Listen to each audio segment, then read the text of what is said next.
Buenas tardes, bienvenidos al canal. Voy a continuar un poco con la explicación de la parte de las cosmovisiones que mencionábamos anteriormente. No hay que olvidar o no hay que dejar de lado lo que mencionábamos, que estábamos en un proceso dialéctico. En ese proceso dialéctico el hombre exterioriza. ¿Qué exterioriza? Preguntas de quién soy, de dónde vengo, a dónde voy, y les voy a tratar de responder por medio de los mitos. ¿Sí? Decíamos que los mitos son a la colectividad lo que el sueño es al individuo. Por lo tanto, se rigen por los mecanismos de condensación y desplazamiento.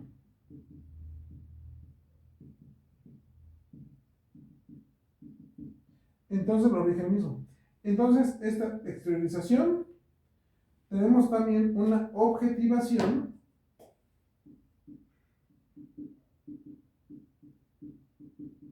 Es decir, toma como objeto de estudio los mitos. Sin embargo, a quien está realmente estudiando es el hombre.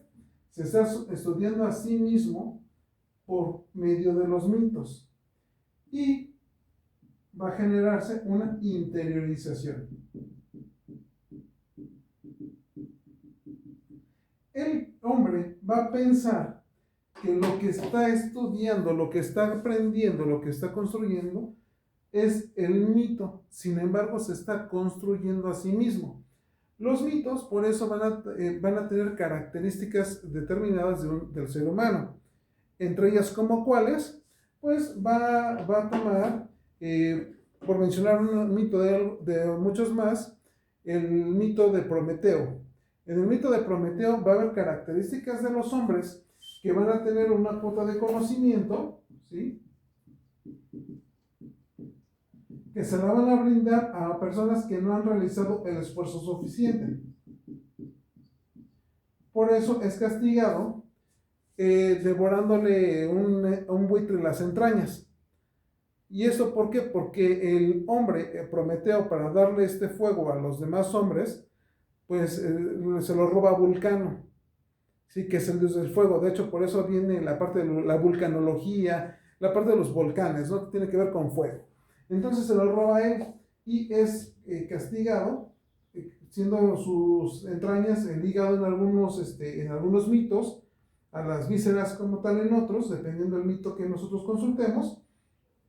Sin embargo, los mitos van a expresar características del ser humano por medio de estos dos mecanismos, condensación y desplazamiento. Eso va a ser importante tomarlo en cuenta en el estudio de los mitos, pero también comentábamos en el video anterior, sí, que lo que se va a objetivar, sí, va a ser una cosmovisión, ¿sí? Esta cosmovisión, mencionábamos, ¿sí?, va a ser la manera en que se vive y se experimenta, ¿sí?, el cosmos. Comentamos que en la cosmovisión que nos rige occidentalmente está lo bueno y lo malo, donde el hombre debe dejar lo malo para llegar a ser lo bueno. Pero también tenemos un conflicto muy importante, ¿sí?, entre la razón y la emoción. Por eso consideramos que las emociones son negativas, pero no necesariamente es así. Es producto de esta cosmovisión dualista. Por eso en la terapia junguiana y también en el psicoanálisis y también en el existencialismo se van a generar mecanismos para integrar la razón, la emoción, la vivencia. ¿Sí? ¿Qué más? Va a ser razón, ¿sí?, emoción, percepción, ¿sí?, e intuición. Lo que se va a integrar que se dan en un marco de vivencia, en un aquí y ahora. ¿Por qué todos hacen hincapié en el aquí y ahora? Una premisa básica del psicoanálisis es: pasado no elaborado es presente, ¿sí? Infancia es destino. ¿Esto por qué? Porque seguimos en el allá y entonces y nos olvidamos en el aquí y ahora, que lo vemos que está disociado. Y en ese continuum que nos da. Entonces, es integrar todo esto por medio de un proceso analítico, lo que va en un momento dado contravenir esta cosmovisión. En esa cosmovisión que nos dice lo bueno y lo malo. De hecho, es el pilar para la cuestión de lo consciente y lo inconsciente. En las premisas psicoanalíticas comentan que todo el material malo, el reprimido, el que nos genera vergüenza, es esta parte del inconsciente.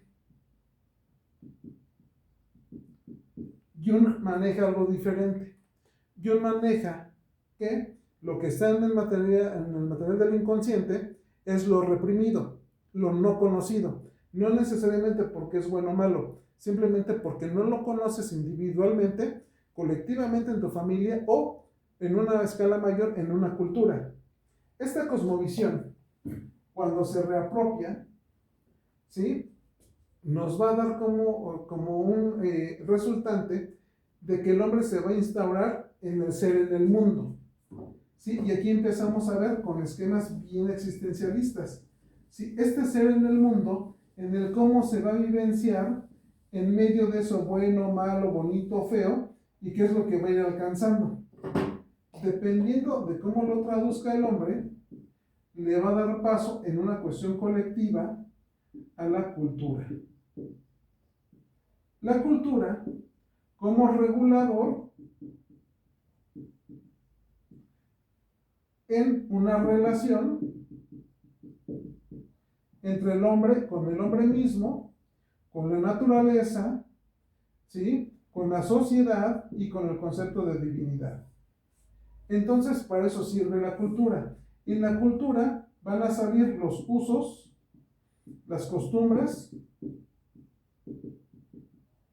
pero también los rituales, que van a ser mecanismos, los ritos y rituales, que van a ser los mecanismos que van a regir el actuar humano, el sentir humano y toda esta parte de que va a regular esta relación entre el hombre con la naturaleza, el hombre con lo que es todo lo que es divinidad, la sociedad, todo esto.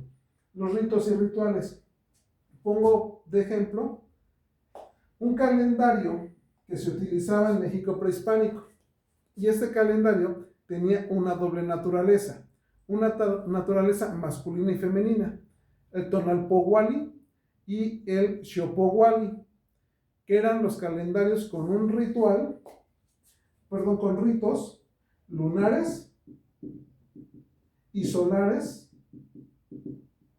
respectivamente. En estos ritos, si bien se ve un dualismo, pero todavía no es un dualismo irreconciliado. Por eso en México prehispánico, que era una cultura, una regulación, había lo que es Ometeotl, se dividía en dos naturalezas, Omecihuatl y Ometecutli, que era el dios y la diosa de la divinidad. Ya cuando se implanta el mito judío-cristiano, ahí hay un dualismo irreconciliado.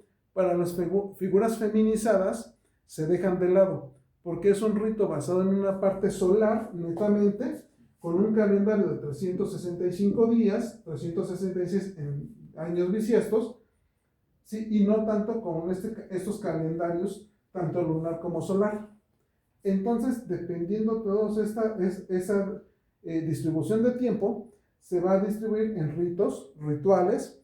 Por ejemplo, Semana Santa. Semana Santa es importante ver por qué el Jueves Santo va a ser, o por qué es cambiante en fechas en la Semana Santa, porque van a partir de que es la primera luna llena después del equinoccio de primavera. Esa primera luna llena que le llaman no recuerdo, plenilunia. La plenilunia, la primera va a ser después del equinoccio de primavera, va a ser en esa semana del Jueves Santo, del Jueves y Viernes Santo, se llama de punto de referencia el jueves. Entonces, esos son ritos y rituales que nos van a dar un punto o una guía de cuál va a ser la relación del hombre con el hombre con la naturaleza, el hombre con la sociedad y el hombre con la divinidad. Y esto va regulado con la cultura. También en la cultura se va a manejar esquemas o conceptos como la familia. El problema de la cultura es de que va a estar sujeta a un espacio y tiempo. Y de esta familia se van a distribuir los distintos roles que hay que jugar. Papá, mamá, hermanos, y ahí se van a ir definiendo los distintos roles con la cultura, con el influjo de la cosmovisión fundamentados en el mito.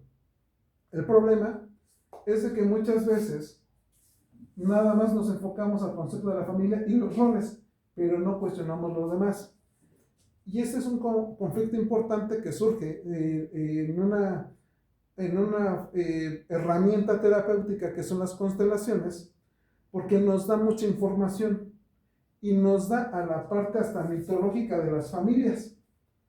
Pero es de tanta información que la persona a veces no puede procesarla de manera adecuada, por lo tanto se conflictúa. No sabe qué hacer con tanta información porque está hablando con lo más arcaico, ¿sí?, de la personalidad de la familia. Por lo tanto, si no se ocupa de manera adecuada, pues va a ser un problema significativo, ¿no?, que va a conflictuar a la persona. Entonces, es importante ver esta situación de la cultura, cómo se va construyendo el ser una cultura como tal, ¿sí?, donde también tenemos actualización de los mitos. ¿Por qué? Porque los mitos pertenecen a este inconsciente colectivo, ¿sí? Pero aquí tenemos diferentes herramientas, diferentes corrientes de este autoconocimiento. Una parte les mencionaba el psicoanálisis, la psicología junguiana, la psicoterapia existencialista, que es la que estoy, en la que me dedico, vamos, en la que yo me desenvuelvo, ¿sí? Por eso es importante ver todo esto de gama, todo este entramado de situaciones para llegar a algo que se llama responsabilidad en el aquí y en el ahora. Entonces, les agradezco el acompañamiento y posteriormente iremos desenvolviendo pues todos esos conceptos de la cultura. ¿Sí? Hasta luego, que tengan buena tarde.